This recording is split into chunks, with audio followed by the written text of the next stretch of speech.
Hello. लगभग 1 साल हो गया हम मिले नहीं। मुझे तो आपकी बहुत याद आई। आपको मेरी याद आई क्या? नहीं। एनीवेज, आज जो मैं आपको किस्सा सुनाने जा रहा हूँ ना, उसको सुन के आपके रोंगटे खड़े हो जाएंगे। आपने कितनी बार पुनर्जन्म रीइंकार्नेशन की कहानियाँ सुनी होगी, पर जो मैं आपको आज सुनाऊंगा ना, उसको सुन के आप हैरान हो जाओगे।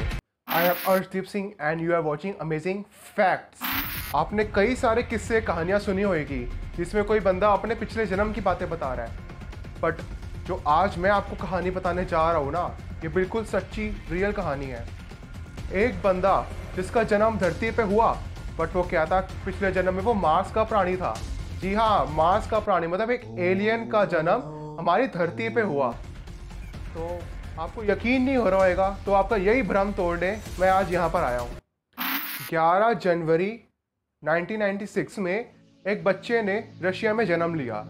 उसके माँ बाप ने उसका नाम रख दिया बोरिस्का। बोरिस्का, जी हाँ। वो देखने में तो आम बच्चा था, छोटा सा, जैसे क्यूट क्यूट बच्चे नहीं होते, पर उसकी हरकतें आम बच्चे जैसे नहीं थी। जन्म के 10 से 15 दिनों बाद ही वो लाइट को घूर घूर के देखने लगा। मतलब जिन दिनों में आम बच्चे अपनी आंखें तक नहीं खोलते, उन दिनों में वो बच्चा लाइट को घूरता था और पता नहीं क्या क्या सोचता रहता था। ये तो ट्रेलर था अभी। जब वो 4 महीने का हुआ, उसने छोटे छोटे वर्ड्स, सिंपल सिंपल वर्ड्स बोलने शुरू किए, 4 महीने के बच्चे ने। फिर उसके बाद जब वो 8 महीने का हुआ, तो वो पूरा सेंटेंस ही बोलने लग गया। और तो और जब वो 1.5 साल का हुआ, तब उसने न्यूज़पेपर पढ़ना शुरू किया। सोच सकते हैं, 1.5 साल का बच्चा न्यूज़पेपर पढ़ रहा है।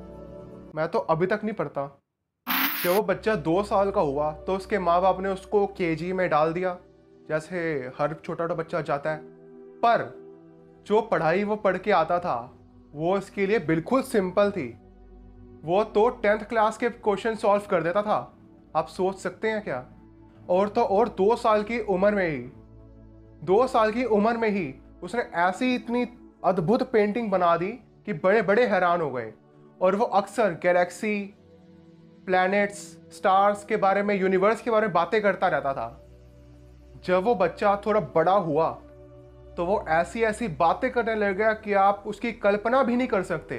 वो एलियंस के बारे में, बाहर के दूसरे प्लैनेट्स में रहने वाले लोगों के बारे में ऐसी ऐसी बातें करता था, हर कोई हैरान हो जाता था। जिस चीज़ की खोज भी नहीं हुई थी, उसने वो चीज़ें भी बताई थी।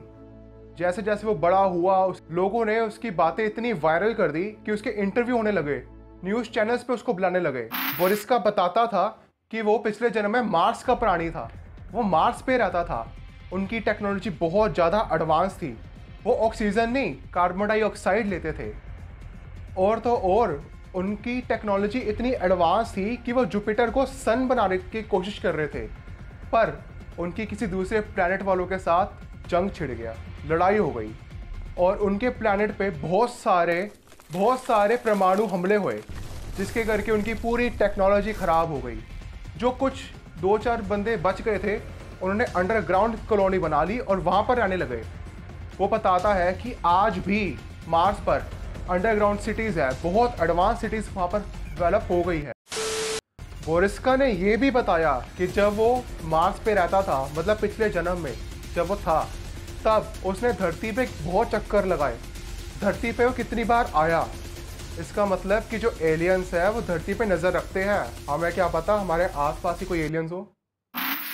बोरिस्का ने ये भी बताया कि मार्स के लोगों ने कुछ ऐसा डिवाइस डेवलप कर लिया था, जिससे उनके प्लैनेट के आसपास कोई भी स्पेसक्राफ्ट आता था तो वो उनको पता लग जाता था और वो उसको डिस्ट्रॉय कर देते थे। बट जिस टाइम इसने बयान दिया था, इंटरव्यू में ये कहा था, ये सिर्फ 12 साल का था। तो लोगों ने सोचा कि बच्चा है तो ऐसी मन घड़त कहानियाँ बताता होएगा। पर आप सुन के हैरान हो जाओगे, क्योंकि उसके कुछ सालों बाद ही साइंटिस्ट ने खोज करी और उनको ये पता लगा कि सच में मार्स पर बहुत सालों पहले परमाणु हमले हुए थे। तो उनको उस चीज़ का एविडेंस मिला। और तो और नासा ने यह भी नोटिस किया कि जब वो कोई अपना स्पेसक्राफ्ट, सैटेलाइट, कुछ भी मार्स के आसपास भी लेके जाते हैं, तो वो पता नहीं कैसे डिस्ट्रॉय हो जाता है। नासा को मार्स पर एक नदी भी मिली जिससे पता लगता है कि वहां पर लाइफ है। ओ भाई, आप ऐसे बच्चे को क्या बोलोगे? वाह। और 50 रुपया कट ओवर एक्टिंग। जब मैं बोरिस्का के बारे में सर्च कर रहा था तो मैं तो हैरान हो गया, मैं रात को सो नहीं पाया। बोरिस्का ने यह भी बताया कि मार्स पर लोग मरते नहीं हैं, वो अपने शरीर, उनका शरीर खराब हो जाता है, डिस्ट्रॉय हो जाता है, पर उनके जो प्राण है, उनकी जो सोल है, वो वहाँ के पत्थरों में कैद हो जाती है। और जैसे ही वो पत्थर फूटते हैं तो उनकी जो सोल है वो यूनिवर्स में घूमती रहती है और किसी भी प्लेनेट पर जाके जन्म ले लेती है, जैसे बोरिस्का ने किया। तो फ्रेंड्स, मुझे तो इसकी कहानी सच में हैरान करने वाली लगी। मेरे रोंगटे खड़े हो गए थे जब मैंने ये कहानी पहली बार सुनी, जब मैंने इसके बारे में पढ़ा। तो आपके क्या विचार हैं? कमेंट करिए। और हाँ, अब तो आ गया हूँ मैं फिर से। मुझे उम्मीद है कि आपको ये बैकग्राउंड, ये सेटअप पसंद आया होगा, तो इसी बात पे एक लाइक तो बनता है यार। और हाँ, जाते जाते लाइक, सब्सक्राइब और शेयर भी ज़रूर करना। और हाँ, एक और बात, उस बेल आइकन को ज़रूर दबा देना ताकि आपको मेरी हर वीडियो की नोटिफिकेशन मिलती रहे। तो आज के लिए बस इतना ही। Thank you for watching.